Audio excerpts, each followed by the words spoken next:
Good morning, dear friends. Here we are with another study of the book Right Path by the Spirit Emmanuel through the blessed mediumship of Francisco Candido Xavier. What a blessing to be with you this morning. And we thank our dear Emmanuel and our dear Chico Xavier for their work, bringing us 400 plus books. And this is one of them. This is the book Right Path, published in 1971. The edition I have is sixth edition of the book. And we are going to talk today about our activities with Jesus. Chapter 54, believe it or not, we've been together for 54 weeks. Is titled by Emmanuel, More with Jesus. Let's take a look at what Emmanuel means when he's talking about doing more, being more with Jesus. He starts the chapter by saying, quote, it's unreasonable to demand from any of us untimely transformations. However beautiful and edifying the lessons of a moral perfection are, it is necessary to accommodate ourselves with the spirit of sequence in the march of time so that we may become apt to them, gradually adapting ourselves to the principles that preach to us. It will, however, clearly be possible to improve ourselves with more urgency and security if we adopt the practice of remaining with Jesus more and more each day, unquote. This is the first part of this beautiful day. And how connected do you feel with the Master? Are we taking time during our daily lives to stop and be as a human being, leave the human doing aside for a little bit, taking a deep breath, feeling yourself present in that moment so you can pray, you can feel connected to your guardian angel, and most important with Christ, who is the governor of the planet, has granted us the opportunity of being together, but not only that, who directs the spiritual evolution of all of us in our planet Earth. How connected do you feel with Jesus today? 0 being not connected, 10 very well connected. We're probably somewhere in between. Even during the day, we may feel a lot of connection with the Master sometimes, and later we'll feel less connected because we'll be more connected to the physical needs of this physical life. Yet he's giving us a good touchstone for today. He's saying we should not expect untimely transformation. I'll wake up tomorrow as a pure spirit. That's not how it goes. If we look at the evolution of everything and how the cycles of nature work, you don't wake up one day it's summer or one day it's winter. It's a gradual transition. So is with us. And he's saying here, however beautiful and edifying the lessons of moral perfection are, it's necessary to understand the spirit of sequence. First thing, second thing, third thing.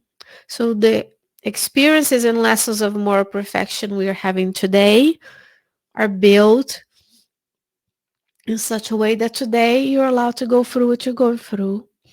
10 years ago, you may not have been able to have this inner strength to undergo the same types of problems that you have today.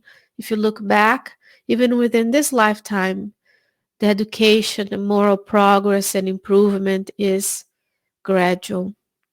Even the science of the earth knows that science is gradual. We build on each other's discoveries and publications. And when we go through school, or we put our children in school, they don't start learning calculus. They start with ABC, 1, 2, 3, right? So it's gradual, even in the physical sense and intellectual acquirement of abilities. When you learn something, you start from simple and then more complex. So the spirit of sequence here, he says, these principles can teach us something. So I would like to grow in my connection with Christ. I'm not going to wake up tomorrow, unlikely, and Christ will be in my room with me. I hope he is. It's more likely that today I will trust more, connect with my guardian angels. I'll do volunteer. I'll remove the overworked, overscheduling activities from me and my family members' schedules. And then I'll do civic work. I'll volunteer. I'll serve others. And then that connection with the familiar spirits and the spirit guide will strengthen. And little by little, we can connect with the Christ even more. And Emmanuel will tell us, it will, though, even though we have to understand the sequence of events, he says, it will, however, clearly be possible to improve ourselves with more urgency and safety. How? Do we want to improve ourselves faster? Yes, we do. Why is that? Because this may be the lifetime we have where we are fully awakened to the needs of spiritual growth, where we've quote unquote wasted, because no experience is wasted, but we spent a lot of time in the past busy and worried about the physical things. And today we are awakened to the possibilities of the growth of our spirit. So maybe today we want to improve ourselves morally, intellectually, spiritually faster. How do we do that? He says, if we adopt the practice of remaining with Jesus more and more each day. And that's why in the beginning, we were inspired to ask you, how are you feeling? How is your connection with the Christ today? More than just saying, using the name of Christ or thinking of Christ, how are we doing? How are we applying the precepts of our guide and motto in our lives? When we read the gospel, not only the gospel according to Spiritism, but the New Testament and the Old Testament, when we read the accounts of Umberto de Campos and Neo Lucio, we have there very practical tips of how the Master showed to us the possibilities of the kingdom of God in this life. He came to exemplify that. How are you using those examples to behave in your own life or in my own life? I'm going to include myself on this. And that's usually why we use we. How are we doing? Because it's about us. It's about you in your life, but it's also about everybody else.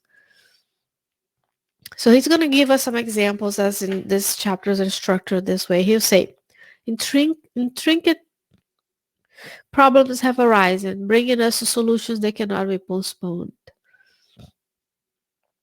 If we are feeling more interconnected with the Christ, we will learn to yield from ourselves by raising the question that lead us to disturbance and discord. Disrespect as a peer propelling us to retaliation. Those are examples of things that happen in our lives, right?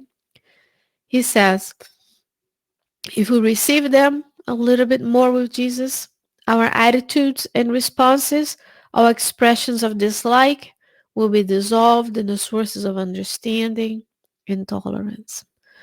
Are you feeling disrespected? This is what we do. We receive the disrespect a little bit more with Jesus. In our attitudes and responses, these expressions of dislike or retaliation will be dissolved in the sources of understanding and tolerance. So we understand that people may disrespect us, but let's think about it. Do we wake up during the day with the objective of disrespecting anybody? Hopefully not. But we may be disrespecting and hurting folks as we go about our daily lives, not even knowing, because it's a perception that they had of something we did. So we have to flip this and think about, if I were the one disrespecting and hurting others, how would I like them to treat me? Would I like them to retaliate? Even sometimes we don't know we hurt people. Or we would like their expressions of dislike towards us to be dissolved in understanding and patience. He says, we are surprised with companions who are difficult. If we collect our obstacles, keeping our directives and dispositions a little bit more with Jesus, they will soon transform us into valuable collaborators, becoming in the end living banners of our ideas.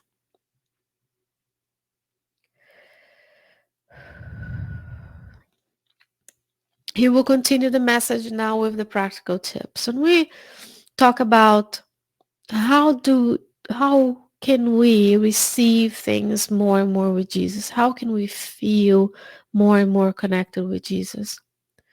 How we can accept his appointments a little bit more with Jesus? First, we have to go back to the Spirit's book, question 625, where Kardec tells us Jesus is our guiding model with that precept in mind, which is one of the Spiritist principles, right? Jesus as our guiding model. Then we go and look at what did Jesus do? How did Jesus do things? So that we can apply and we can practice. Now on to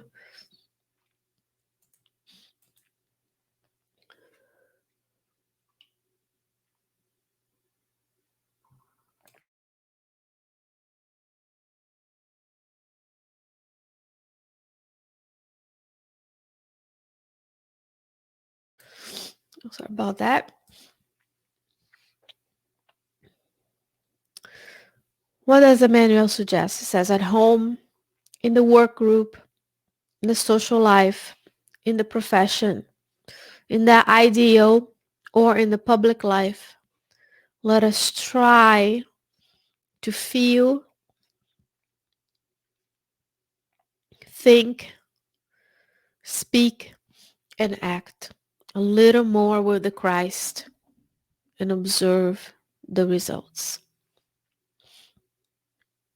I'm going to repeat that part. At home, in the work group, in the social life, in the profession, in the ideal, or in the public life,